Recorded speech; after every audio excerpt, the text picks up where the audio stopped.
and welcome back to another Mukbang Monday! So excited! As always, if mukbangs aren't your thing, there's timestamps below this video. You can skip ahead to the story. I'm just gonna be eating for the beginning. Today, we're eating a pizza from Enzo's, but it's not just a pizza, it's a pizza sandwich. It's a pizza on top of a pizza, like an inverted face down pizza on top of a normal pizza, filled with sausage. So I'm probably only gonna be able to eat one slice of this. My NFL boyfriend, who eats enough for like 8 people, got this last time and he only ate like a third of the pizza. So I'm gonna eat like one slice, if that, because he said that it's like shocking how filling it is. Normally I'd put like ranch on my pizza, but holy, since this is like a pizza sandwich, as you can see, it just looks like crust all around, sort of giving calzone. I'm just gonna like, I'm just gonna go with it as it is. But let me roll up these sleeves, get into it. Today, we're gonna be talking about Marie Antoinette. I previewed this on my TikTok last week, so if you want the TLDR version of that, just look for why Marie Antoinette actually had haters on my TikTok, and you will see. But first, let's try this pizza sandwich.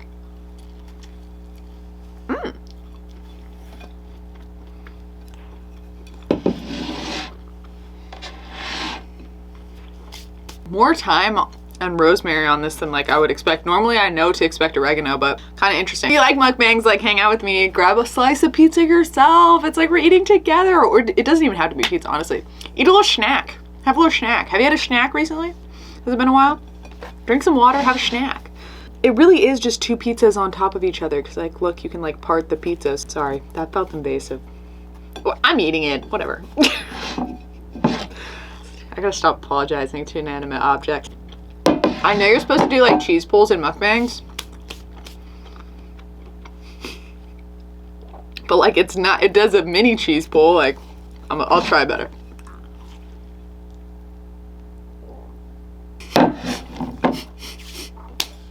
Cut! That's as good of a cheese pull as we're gonna get. This pizza does slap. It is filling though. It is like eating like a massive calzone. The sausage is good because like I like sausage generally, but sometimes on pizza I don't like the sausage. Like sometimes it's questionable to me, but I like this sausage. I don't know how well you guys can see the box, but it says bigger, badder, tastier, reacher. Like it's like an ad for the show on Prime. But it's just got this guy with like varicose veins on the cover. Bigger, badder, tastier. Watch Reacher. High heels on my tippies. Dolce and Gabbana. I'm just doing it for you.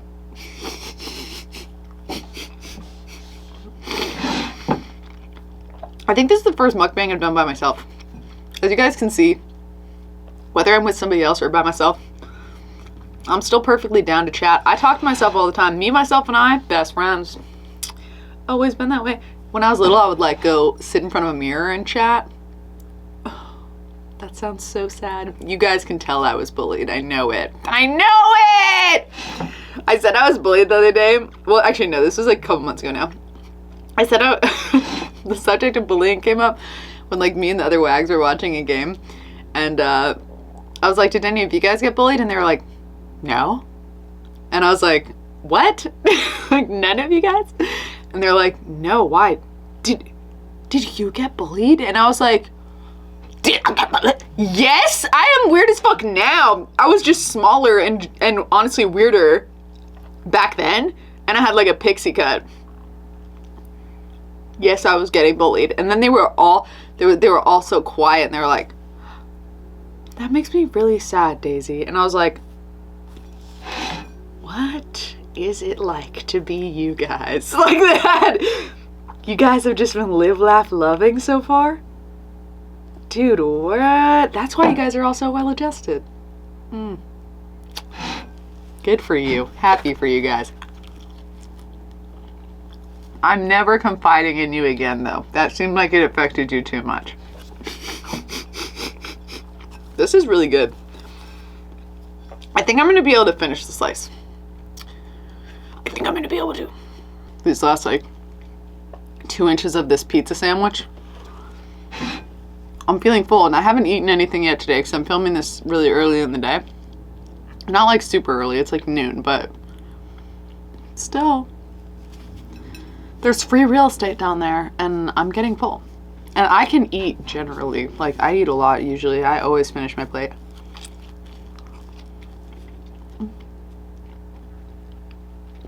We're closing in. Why does it sound like I'm fighting for my life? I mean, I kind of am, but like, get it together.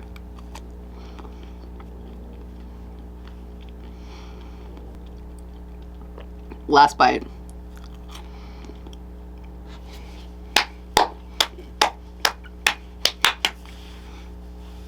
I did it.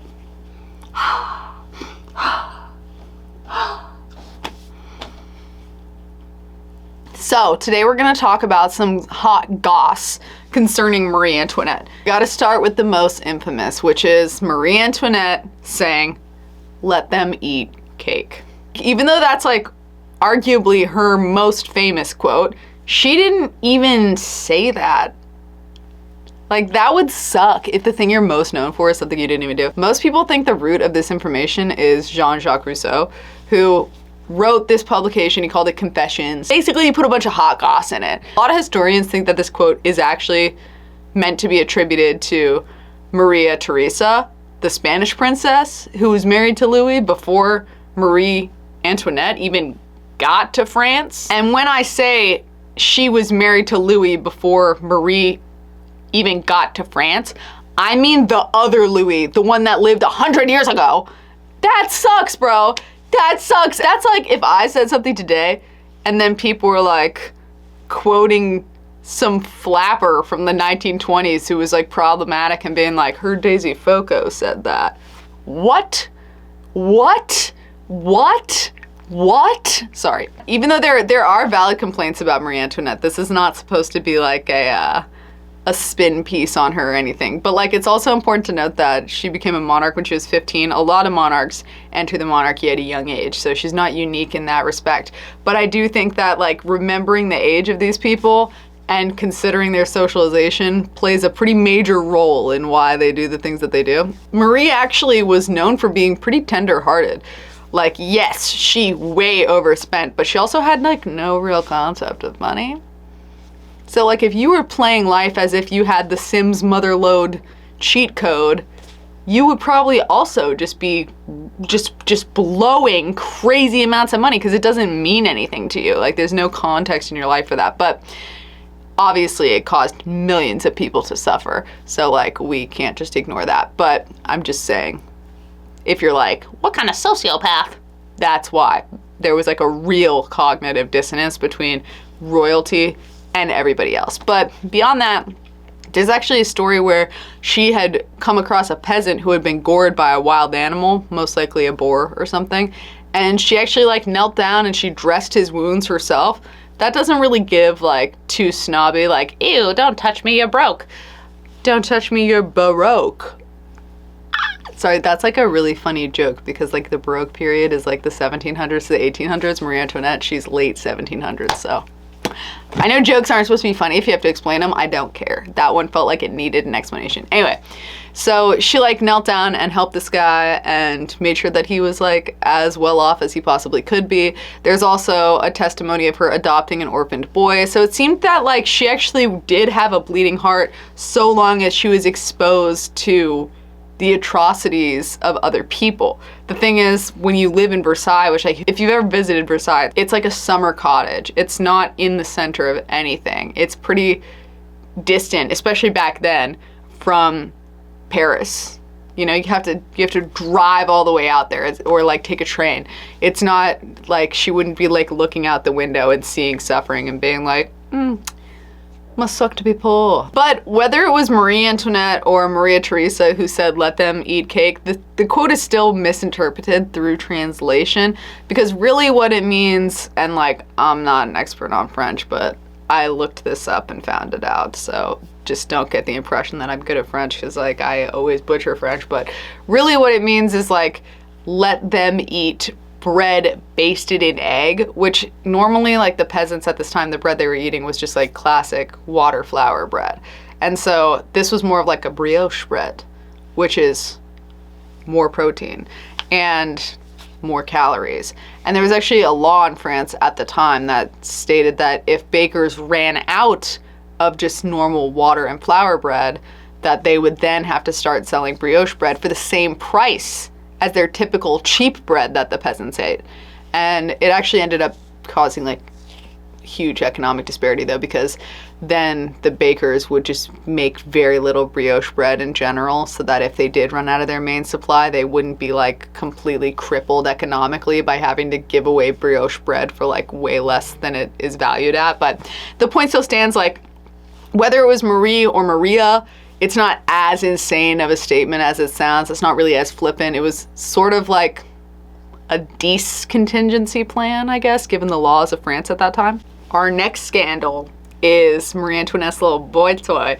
In 1774, Marie Antoinette met Axel von Princeton. This was before she was queen. So she was like a queen in waiting basically, but like the real queen was still kicking, you know what I'm saying? So she was kind of just like doing her thing, floating around on some princess shit in essence. She met this guy, Axel, who historians refer to as just Frenson, because that's like his last name, at the ball, and she was immediately in him. He was like a military guy who was known for being very handsome, and she was like, ooh, I like this guy. Louis didn't care. Again, like we know that like Louis and Marie had a solid understanding, and their relationship wasn't very emotionally intimate. A lot of people suspect that Louis may have played for the other team, but who knows. Anyway, so she invited Frenson to Versailles right after this, and he became one of her most frequent guests. He was just always coming over. So like people were picking up what was going on, you know what I'm saying? Like, but they were like, turn a blind eye. It's none of our business. And so Louis actually, when he became king, he gifted this little like love shack, you could say, to Marie. And it had originally been intended to be for Madame de Pompadour, who was like the Louis before's mistress, but it was still under construction when he was in power, so she never really got it. But it was on the grounds of Versailles, but it was like tucked away. And then Marie, she would finish up the construction and she added on like this farm, and she like encircled like a little local town and stuff. She like made it a whole thing. But she would spend most of her time there, and actually like guests who were invited there were considered to be like highly honored. And so anybody who wasn't invited there was like super salty, and they would spread rumors about her, because she like obviously her best girlfriend would be there with her all the time, and they'd be like, we think that they're lovers, whatever. And so she didn't even bother like, you know, addressing those rumors. But of course, Frenson was there all the time, and he lived like above it. So like he was just one story above it. And so like obviously like, you know what was going on. Like that's where she lived with her little boyfriend, and that's why she spent all of her time there. But even though he like totally returned her affections, like it was like they're mutually into each other, the problem was like consistency, because he was still in the military, so he had to go out on campaigns. He was in and out all the time, so like he couldn't be like the stable relationship that she wanted, even though like he was likely like the love of her life. And he even went over to the colonies and like fought on behalf of France and stuff, so for a while he wasn't even on the same hemisphere as her. It is possible that he's the father of her children, because there's really no way for us to currently know if they were his or Louis', but it didn't really matter because Louis accepted them as his own, and she tried her best not to get pregnant from this other guy just in case. But we have no real way of knowing if she succeeded in that endeavor or not. When Versailles was stormed during the French Revolution, and they were like, Napoleon was like, I'm coming for you next, he was like instrumental in getting her and her family out of there.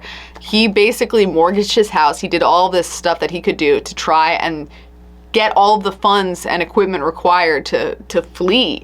Obviously, we know the end of the story, like it was to no avail, and she still got. And then he ended up surviving, and he outlived her by 20 years. Now let's get into how gossip ultimately killed Marie Antoinette, because Although a lot of this gossip is correct, it's still the fact that that's how the information was spread, and some of it isn't. So there were two major points of contention. So she got the nickname Madame Deficit, which is like, you know, obviously Miss Deficit. Not Slay though. Anyway, so she got this nickname for two notable reasons. One, and this is what I covered on my TikTok.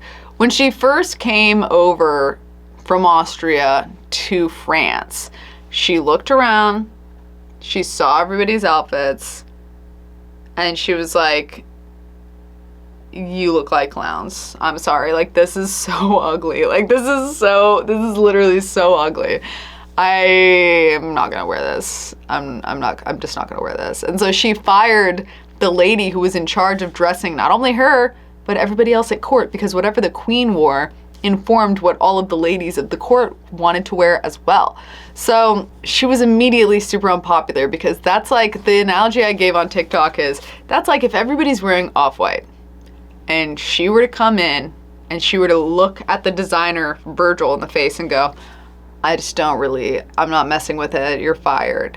But everybody else in the room is still wearing off-white. She had basically insulted their entire wardrobe, and they don't have enough time to replace any of this stuff, so they're gonna have to keep wearing it for a while. So she straight up told them that, like, it doesn't matter what you're wearing, all of it's ugly to me. And this is in France, where like the French prided themselves on being ahead in the fashion world. And then this girl from Austria is gonna tell them that she knows more about Parisian fashion. And she was like, yeah, because y'all look terrible. So she brought in her own designer, and this would ultimately be a huge problem. But she brought in this woman named Rose Burton, who was like an incredible designer. Like she was correct. Like this lady was really the way to go. But the problem was that the crown was accustomed to paying a certain amount for wardrobe and parties. And when they had fired this designer that they were used to budgeting for and rehired Rose, they just assumed it was going to be comparable in cost, and it literally was not even close. So they ended up getting in well over what they were prepared to get into. Obviously, they weren't in necessarily over their heads because they're a monarchy and they have a lot of finances at their disposal, but still, over the course of like a year or two, they spent what was at the time $2 million on Marie Antoinette's wardrobe, paying Rose. Except the thing is, they didn't actually pay Rose. Rose was like many other artisans of her time. It was common for monarchs and just aristocrats in general, anybody at court, anybody with like land, to just not pay their bills right away, because in France at this time, it just wasn't very heavily enforced. Who was gonna come collect? There was a whole culture around like not taxing rich people. So they were like, yeah, I'm gonna pay it eventually. And sometimes they did, but sometimes they just straight up didn't. So Rose was like, I've invested way too much time, way too much money, way too many supplies. I literally can't afford not to be paid for this. There's a reason everything is priced the way it is. Because she was making these incredibly elaborate Met Gala level fits on a daily basis. Marie would change into multiple outfits a day. So she was like, I'm close with my girl Marie, we're friends, but like I can't let this slide. So she went out on some lady Whistledown-ish. She started spreading rumors about herself, that she was filing for bankruptcy, and it made it into all the tabloids, because there were tabloids back then. She knew exactly what was gonna happen. She wasn't very popular either. People were jealous of her because she would put on all of her letterheads in like huge letters that like she was the one who was dressing the queen, and all of the other seamstresses and designers were just like over it. They felt like she had a lot of hubris and stuff. And then of course the ladies at court, they didn't want to like her, even though they were wearing her designs as well, because it meant co-signing Marie Antoinette, and they didn't like Marie Antoinette because Marie Antoinette didn't really make an effort to like them either. Immediately a media storm happened where everybody was essentially clowning Rose for filing for bankruptcy, being like, oh, I thought you were so into yourself. Oh, I thought you were so successful designing for the queen, but she hasn't even paid you. She owes you $2, maybe even $3 million. Lol. Rose didn't care that everybody was dragging her, because she knew, although this is embarrassing for her, It's more embarrassing for the crown. And so when the crown got news of this, they paid Rose right away because they don't want to be known for being cheap. This was a problem though, because now people knew how much they owed Rose just for a wardrobe, and seeing like that millions of dollars in such a short period of time were going into Marie Antoinette's wardrobe made people just be like, of course, Madame Deficit would. She would. She's just so reckless with her spending. And like, again, she didn't really have any real concept of this growing revolution. Like the whispers of revolution were not making their way to Marie Antoinette. And like her aides didn't do her any favors because they didn't explain any of this to her well enough for her to get it. And she's like 15, so like she needed guidance. So I feel for her in that regard, but at the same time, she was bankrupting an entire country. We can't really stand. This is all to say that things were at a tipping point for Marie Antoinette. It was not looking great. And then this next scandal is what I believe, and many other historians believe, is what pushed her over the edge. And it's really unfortunate because it's essentially a frame job. There were these two Parisian jewelers, Baumer and Bassange. I don't know if I pronounced that right. I'm sorry if I did. But they nearly went broke trying to create this necklace for not Marie's husband Louis, but his father. They believed that he was going to buy this necklace and he was going to give it to his mistress. And unfortunately for him and his mistress and the jewelers, the king would end up dying of smallpox before that deal could happen. Calculating for inflation, this diamond necklace that was bankrupting these jewelers was worth, in modern terms, $100 million. So you can see how these jewelers were pretty desperate to get the heir to the throne, Louis Jr., to buy this necklace for his new wife, Marie Antoinette. The thing is, Marie Antoinette didn't want the necklace. I know it seems like something she would want, but she didn't really want it. And she was like, it's pretty overpriced. It wasn't even like made for me in particular. So I say this is probably not the best way for us to like start our rule. So I'm gonna just pass on it. It just seems like it's beautiful, but it's really, really expensive, and I already have a lot of diamonds. The jewelers were obviously devastated, and it was just like in their possession for years until this one pretty desperate woman named Lamotte came into the picture. Her name is much longer than that, but like that's the end of her name. So I'm gonna go with that because it's just too much of a mouthful. She came into the picture and she devised a plot where she was essentially like, I'm gonna find a way to get this necklace into my possession. I'm gonna sell it for parts and I'm gonna make a fortune. Because yeah, people don't just have $100 million unless they're the crown, who clearly doesn't want it. But if I broke this into like, say 100 pieces, there's certainly lords and ladies who could afford each individual piece. Lamotte was a smart woman. She knew what she had to do. I have to appeal to the Cardinal de Rohan. He was super unpopular at court. He was desperate to try and get onto Marie Antoinette's good side because he had nobody in his corner. But on top of that, he was especially hated by the queen. Before Marie Antoinette was like Queen Marie Antoinette, she was obviously back in Vienna, and this guy was the ambassador in Vienna for France.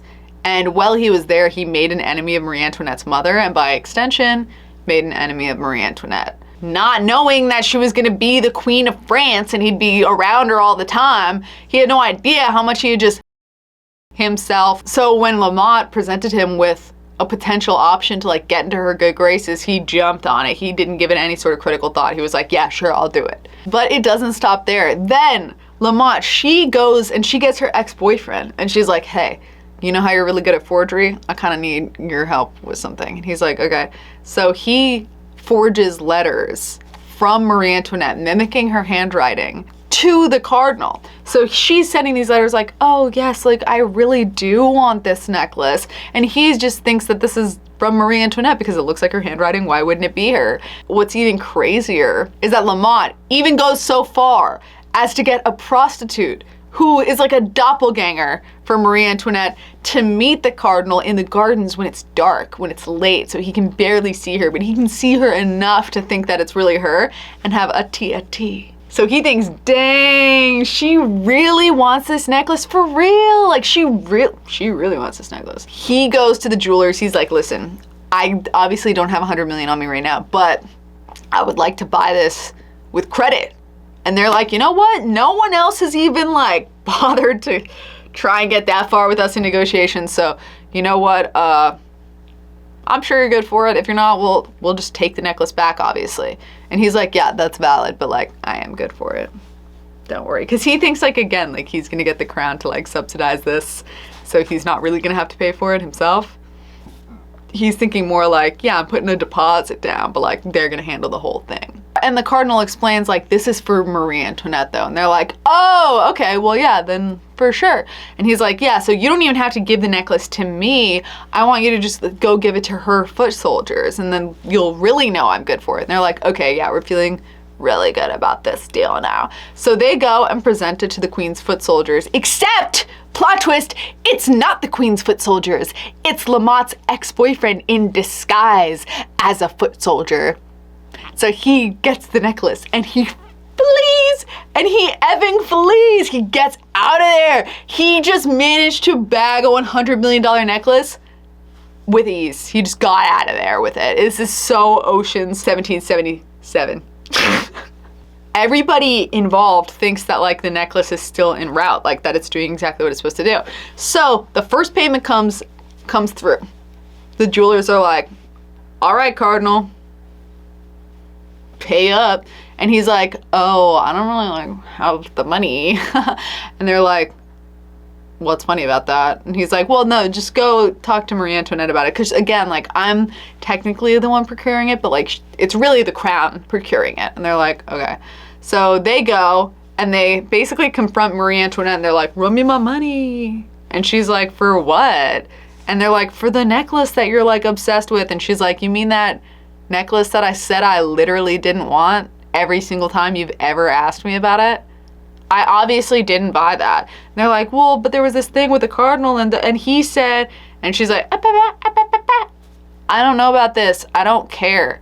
And by then, Lamotte's ex-boyfriend had gone and sold the necklace on her behalf. So it's gone. The jewelers can't get it back. And Louis, he's like furious about this because he's like, you're gonna disrespect my new wife? And so he takes the cardinal, who is now like in a much worse standing than he was before, and he imprisons him because he's like, this is clearly some sort of weird revenge scheme because you're mad my wife doesn't like you.